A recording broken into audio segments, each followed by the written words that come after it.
ओम शांति। ओम शांति। आज 22 अगस्त 2026 दिन शनिवार की साकार मुरली। आइए अब सुनते हैं मीठे मीठे बाप दादा के मधुर महावाक्यों को। मीठे बच्चे, विशाल बुद्धि बन बड़ों बड़ों के ओपिनियन ले अनेक आत्माओं का कल्याण करो। उनसे हौल आदि लेकर खूब प्रदर्शनियां लगाओ। प्रश्न, अभी तुम्हें कौन सी स्मृति आई है जिसका सिमरन करो तो कभी दुख नहीं होंगे? उत्तर, अभी स्मृति आई कि हम पूज्य राव थे, फिर रंक बने। अब फिर से बाबा हमें राव अर्थात राजा बना रहे हैं। बाबा अभी हमें सारे विश्व का समाचार सुनाते हैं। हम वर्ल्ड की हिस्ट्री ज्योग्राफी को जान गए हैं। इन्हीं स्मृतियों का सिमरन करते रहो तो कभी अपने को दुखी नहीं समझेंगे, सदा खुश रहेंगे। गीत, नयनहीन को राह दिखाओ प्रभु। ओम शांति। मीठे मीठे सिकिलदे रूहानी बच्चों ने गीत सुना। बच्चे समझते हैं कि बाप को मिलना व बाप से वर्षा लेना बहुत सहज है, गाया भी जाता है। बाप से 1 सेकंड में जीवन मुक्ति का वर्षा मिलता है। जीवन मुक्ति माना सुख, शांति, संपत्ति आदि का वर्षा। अब जीवन मुक्ति और जीवन बंध 2 अक्षर हैं। बच्चे जानते हैं इस समय भक्ति मार्ग और रावण राज्य के कारण सब जीवन बंध में है। बाप आकर बंधन से मुक्त करते हैं, वर्षा देते हैं। जैसे बच्चा जन्मा और माँ बाप, मित्र, संबंधी आदि सब समझ जाते हैं, वारिस पैदा हुआ। जैसे यह समझना सहज है, वैसे वह भी सहज है। बच्चे कहते हैं, बाबा कल्प पहले मिसल आप हमको आकर मिले हो, आपसे ही सहज वर्षा पाने का रास्ता मिला है। यह तो हर एक जानते हैं, नई सृष्टि का रचयिता भगवान ही है। वह हमको भटकने से बचाते हैं। कल भक्ति करते थे, आज बाप से सहज ज्ञान और राजयोग का रास्ता मिला है। बच्चे अपना अनुभव सुनाते हैं कि हमने बी के द्वारा सुना कि 2 बाप हैं। यह सिवाय तुम्हारे और कोई मुख से कह न सके कि 2 बाप हैं। तुम्हारी हर एक बात वंडरफुल है। अभी स्मृति में आता है। जो यहाँ के होंगे उनको झट स्मृति में आ जाएगा। हाँ, स्मृति में आए हुए को भी माया कोई समय जोर से थप्पड़ लगाए विस्मृत कर देती है। इसमें बच्चों को बड़ा खबरदार रहना है। स्मृति तो बाप ने दिलाई है, पवित्रता का कंगन भी पूरा बांधना है। रक्षा बंधन का रहस्य क्या है, सो तो अभी तुम जानते हो। किसी ने यह प्रतिज्ञा कराई है, काम तो महाशत्रु है। बाप कहते हैं, मेरे साथ प्रतिज्ञा करो कि कभी भी पतित नहीं बनूंगा और मुझे याद करते रहो तो आधा कल्प के पाप जलकर खत्म हो जाएंगे। बाप गारंटी करते हैं, परंतु यह तो बच्चे समझते भी हैं। बाप गारंटी करते हैं, यह तो बात ठीक है ना। सोनार गारंटी भी क्या करेंगे कि हम पुराने जेवर को नया बनाएंगे। उनका तो यह काम ही है। आग में डालने से जरूर वह सच्चा सोना बन ही जाएगा। तो बाप समझाते हैं, आत्मा में भी खाद पड़ी है। कैसे सतो रजो तमो में आते हैं, यह बहुत सहज है। चित्र भी इसलिए बनाए हैं कि इस पर सहज समझा सके। यूनिवर्सिटी, कॉलेजेस आदि में भी नक्शे होते हैं ना, अनेक प्रकार के। तुम्हारे भी यह नक्शे हैं। तुम अच्छी रीति किसी को समझा सकते हो। ज्ञान सागर पतित पावन बाप ही आकर यह रास्ता बताते हैं और कोई पतित को पावन बना न सके।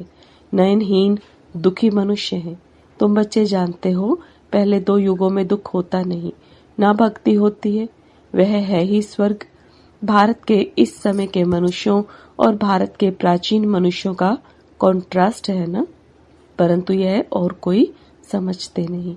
कितनी पूजा चलती है, जितना जितना जो साहूकार होते हैं उतना देवी देवताओं को अच्छे जेवर पहनाते हैं। बाबा खुद अनुभवी है।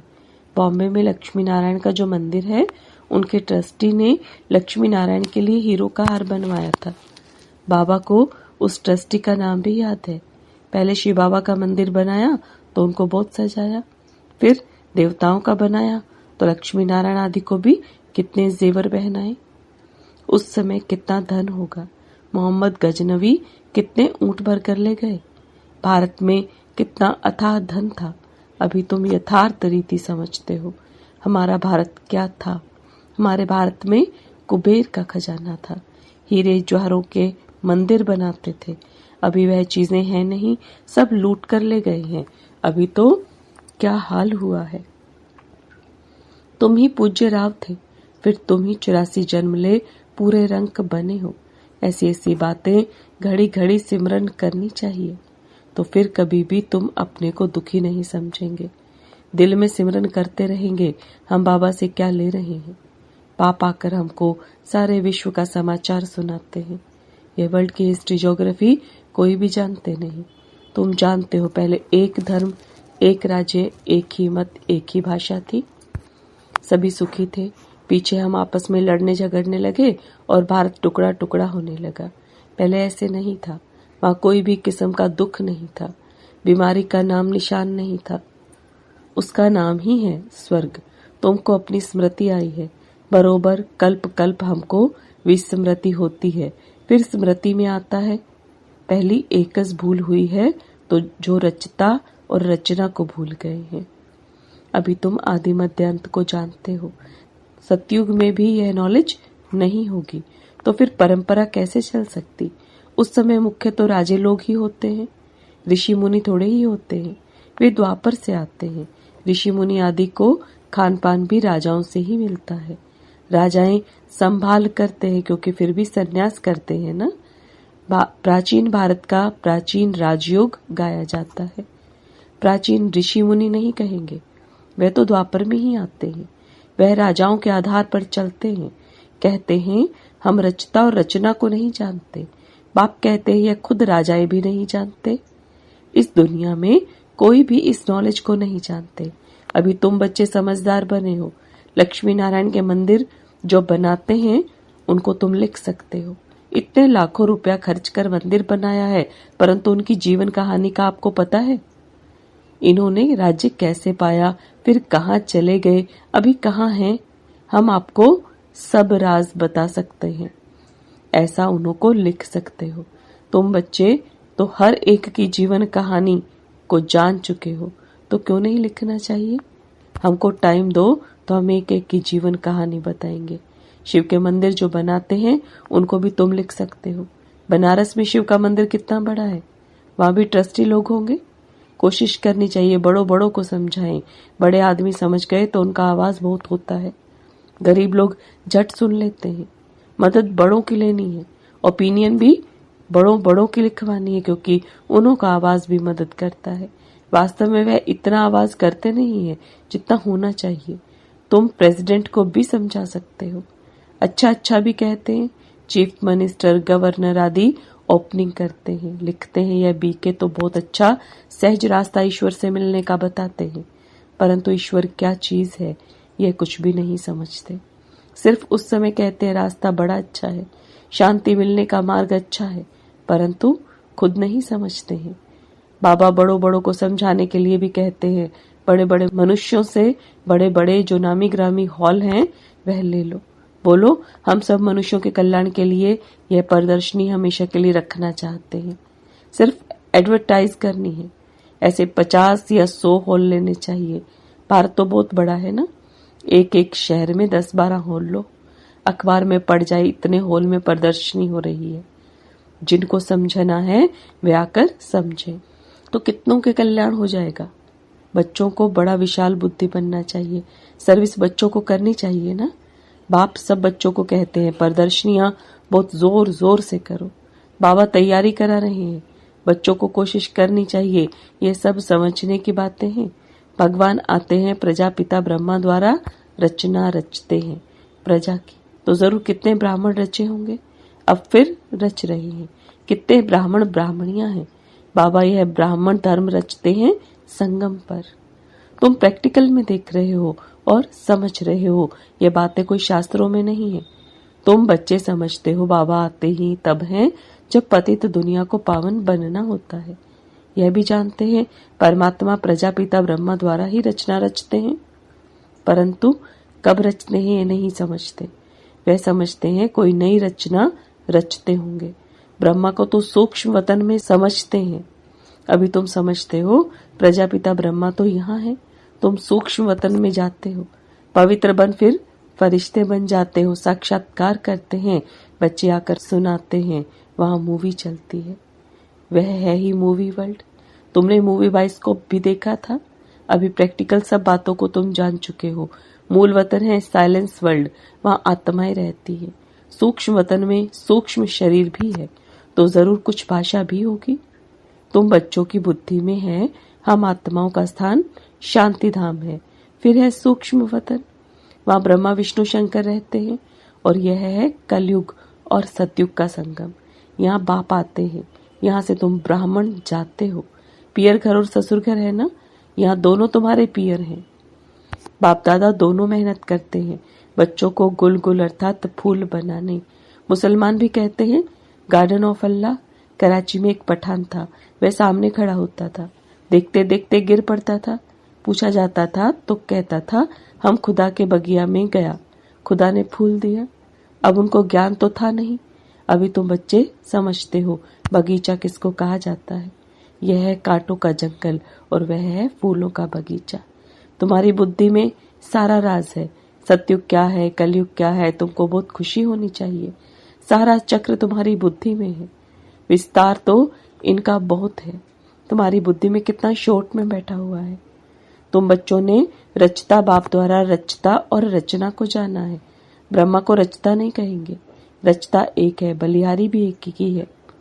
पहले पहले रचना ब्रह्मा की है, फिर कहेंगे श्री कृष्ण की। ब्रह्मा तो है, ब्राह्मण भी जरूर चाहिए। पांडवों को ब्राह्मण नहीं समझेंगे, ब्रह्मा द्वारा ब्राह्मण चाहिए। यह है रूहानी यज्ञ, इसको स्पिरिचुअल नॉलेज कहा जाता है। रूह को वही बाप ज्ञान देंगे। तुम जानते हो हमको मनुष्य नहीं पढ़ाते, सभी आत्माओं को बाप पढ़ाते हैं। कहते भी हैं ब्रह्मा द्वारा स्थापना, श्री कृष्ण के लिए थोड़े ही कहेंगे, वह तो हो भी ना सके। ब्रह्मा द्वारा स्थापना कौन कराते हैं? क्या श्री कृष्ण? परम पिता परमात्मा। विष्णु द्वारा पालना। ब्रह्मा और विष्णु का कितना पाठ है। ब्रह्मा मुख वंशावली ही फिर जाकर विष्णुपुरी के देवता बनते हैं। ब्रह्मा सो विष्णु, विष्णु सो ब्रह्मा, यह भी बच्चों को समझाया है। ब्रह्मा सो विष्णु बनने में 1 सेकेंड, विष्णु सो ब्रह्मा बनने में 84 जन्म। कितनी वंडरफुल बातें हैं, कोई भी समझ न सके। यह है बेहद की बातें। बेहद के बाप से बेहद की पढ़ाई पढ़ बेहद का राज्य लेना है। सृष्टि चक्र को जानना है। आत्मा ही जानती है, शरीर द्वारा। ऐसे नहीं कि शरीर नॉलेज लेता है आत्मा द्वारा, नहीं, आत्मा नॉलेज लेती है। तुमको कितनी खुशी है। यह आंतरिक गुप्त खुशी होनी चाहिए। पढ़ाई के संस्कार आत्मा में है। दुख भी आत्मा को होता है। कहते हैं हमारी आत्मा को दुखी मत करो। बच्चों को अब कितनी रोशनी मिल रही है, तुमको खुशी रहती है। सागर से फिर रिफ्रेश हो बादलों को मिलकर वर्षा बरसानी है। आपस में मिलकर प्रदर्शनी आदि तैयार करने में मदद करो। शौक होना चाहिए। सर्विस, सर्विस और सर्विस। अच्छा, मीठे मीठे सिकलदे बच्चों प्रति माता पिता बाप दादा का याद प्यार और गुड मॉर्निंग। रूहानी बाप की रूहानी बच्चों को नमस्ते। रूहानी बच्चों की रूहानी बाप दादा को याद प्यार, गुड मॉर्निंग और नमस्ते। धारणा के लिए मुख्य सार। बाप द्वारा मिली हुई नॉलेज का सिमरन कर अपार खुशी में रहना है। विशाल बुद्धि बन जोर शोर से सर्विस करनी है। बाप द्वारा जो स्मृति मिली है उसे विस्मृति में नहीं लाना है। पवित्र रहने की जो बाप से प्रतिज्ञा की है उसे पूरा निभाना है। वरदान, न्यारेपन के अभ्यास द्वारा फरिश्ते रूप का साक्षात्कार कराने वाले निरंतर सहज योगी भव। न्यारेपन के अभ्यास द्वारा फरिश्ते रूप का साक्षात्कार कराने वाले निरंतर सहज योगी भव। अब बाप दादा के वरदान को विस्तार में समझेंगे। जैसे कोई भी वस्त्र धारण करना व न करना अपने हाथ में होता है, ऐसा अनुभव इस शरीर रूपी वस्त्र में हो। जैसे वस्त्र को धारण करके कार्य किया और कार्य पूरा होते ही वस्त्र से न्यारे हुए, शरीर और आत्मा दोनों का न्यारापन चलते फिरते अनुभव हो, तब कहेंगे निरंतर सहज योगी।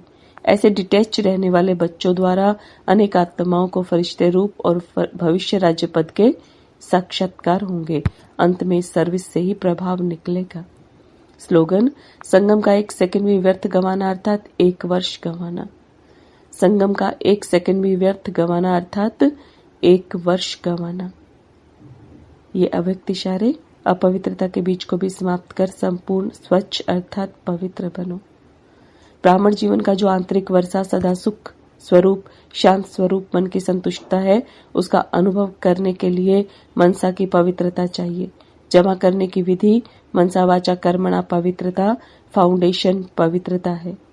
सेवा में सफलता का आधार भी पवित्रता है। संकल्प व बोल में और कोई भी भाव मिक्स नहीं हो। भाव में भी पवित्रता, भावना में भी पवित्रता हो। ओम शांति। Om Shanti.